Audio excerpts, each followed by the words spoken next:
చాలా కాలం క్రితం జేతవన విహారంలో శిష్యులు బుద్ధుని చుట్టూ చేరి ఆయన బోధనలు వినేందుకు ఎంతో ఆసక్తితో ఎదురుచూస్తున్నారు.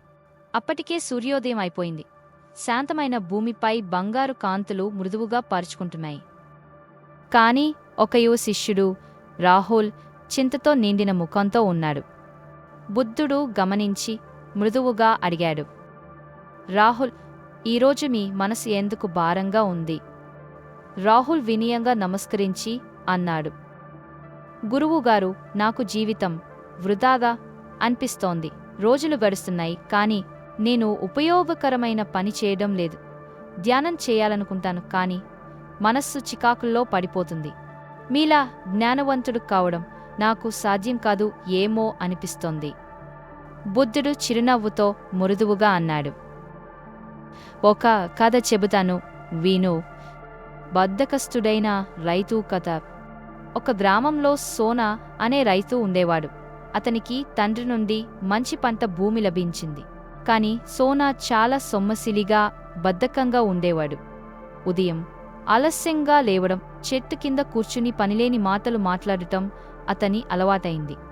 చుట్టుపక్కల రైతులు కష్టపడి పంటలు పండించేవారు.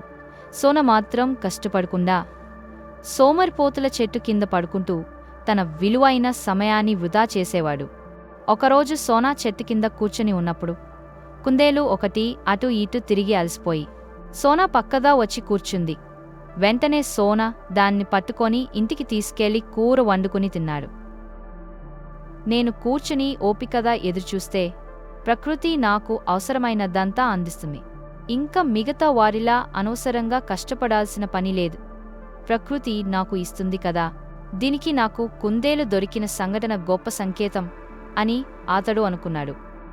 అప్పటినుండి అతను పంటలు వేసి కష్టపడి పనిచేయడం పూర్తిగా మానేశాడు. రోజూ అదే చెట్టు కింద కూర్చుని మరొక కుందేల కోసం ఎదురుచూశాడు. కాని ఇంకెప్పుడు అలాంటి అదృష్టం రాలేదు. అతని భూమి ఎండిపోయింది. కలుపు మొక్కలు పెరిగిపోయాయి. అతని స్తోమతకి మించిన ఆకలి అతని ఇంటిని తరచుగా సందర్శించింది. చివరికి సోనా ఇతరులను పోషించే స్థాయి నుండి అదే గ్రామంలో అతడు భిక్షాటన చేసే స్థితికి చేరాడు.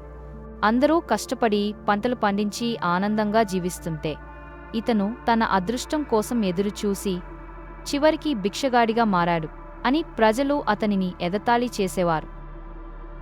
వెంటనే బుద్ధుడు రాహుల్ను చూస్తూ అన్నాడు, సోనా ఏమీ కోల్పోయాడు?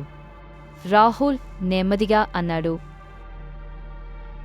అతని భూమిని, సమయాన్ని, అవకాశాన్ని అన్నిటినీ కోల్పోయాడు.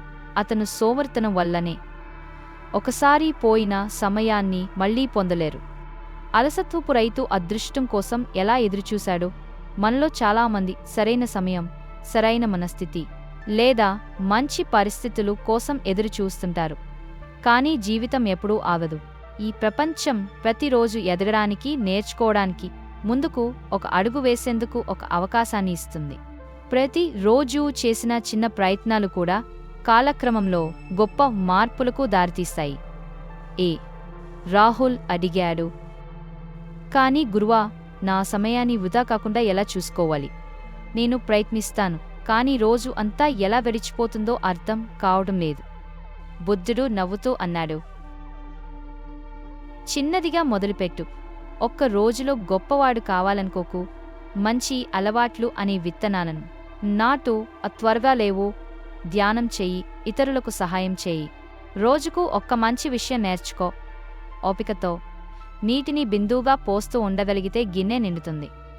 ఆపై బుద్ధుడు దగ్గరలోని వెదురు చెట్ల వైపు చూపించాడు. ఆ వెదురు చెట్లు కనిపిస్తున్నాయా? వాటిని నాటి 5 ఏళ్ల వరకు అవి కొద్దిగా మాత్రమే పెరుగుతాయి. చాలా మంది వాటిని చనిపోయాయని అనుకుంటారు. కానీ 6వ సంవత్సరం కొన్ని వారాల్లోనే అవి 90 అడుగుల ఎత్తుకు పెరుగుతాయి. ఎందుకంటే ఆ 5 ఏళ్లలో అవి నేల కింద వేర్లు పెంచుకుంటాయి. బుద్ధుడు రాహుల్ కళ్లలోకి చూస్తూ అన్నాడు, ప్రతి నిమిషాన్ని సద్వినియోగం చేస్తే అది వెదురు వేరులా బలంగా తయారవుతుంది. ఫలితాలు వెంటనే కనిపించకపోవచ్చు, కాని సరైన సమయంలో నీవు ఊహించినంత ఎత్తుకు ఎదుగుతావు. రాహుల్ కన్నీళ్లు పెట్టుకొని చెప్పాడు, ఇప్పుడు అర్థమైంది గురువా, ఇక ముందు ఒక్కరోజు కూడా వృధా చేయను. నేను అదృష్టం కోసం వేచి చూసే జీవితం నాకు వద్దు. నేను కష్టపడుతూ నన్ను నేను మార్చుకునే జీవితమే ముఖ్యం. ఒకసారి పోయిన సమయాన్ని మళ్లీ పొందలేరు. అలసత్వపు రైతు అదృష్టం కోసం ఎలా ఎదురుచూశాడు? మనలో చాలామంది సరైన సమయం, సరైన మనస్థితి లేదా మంచి పరిస్థితులు కోసం ఎదురుచూస్తుంటారు. కానీ జీవితం ఎప్పుడూ ఆగదు. ఈ ప్రపంచం ప్రతిరోజు ఎదగడానికి, నేర్చుకోవడానికి, ముందుకు ఒక అడుగు వేసేందుకు ఒక అవకాశాన్ని ఇస్తుంది. ప్రతి రోజూ చేసిన చిన్న ప్రయత్నాలు కూడా కాలక్రమంలో గొప్ప మార్పులకు దారితీస్తాయి. సమయం ఒకసారి పోయితే తిరిగి రావడం లేదు. అదృష్టం కోసం కూర్చుంటూ వేచి చూడడం వల్ల జీవితం వృధా అవుతుంది. ప్రతిరోజు మనకు ఒక అవకాశం. చిన్న చిన్న ప్రయత్నాలు కూడా సమయంతో పెద్ద ఫలితాలు ఇస్తాయి. ఇప్పుడే మొదలుపెట్టు. అదృష్టం కోసం వేచి చూడకు. నీ అదృష్టాన్ని నీవే సృష్టించు. ఎందుకంటే సమయం అనేది డబ్బు కాదు. సమయం అంటే జీవితం.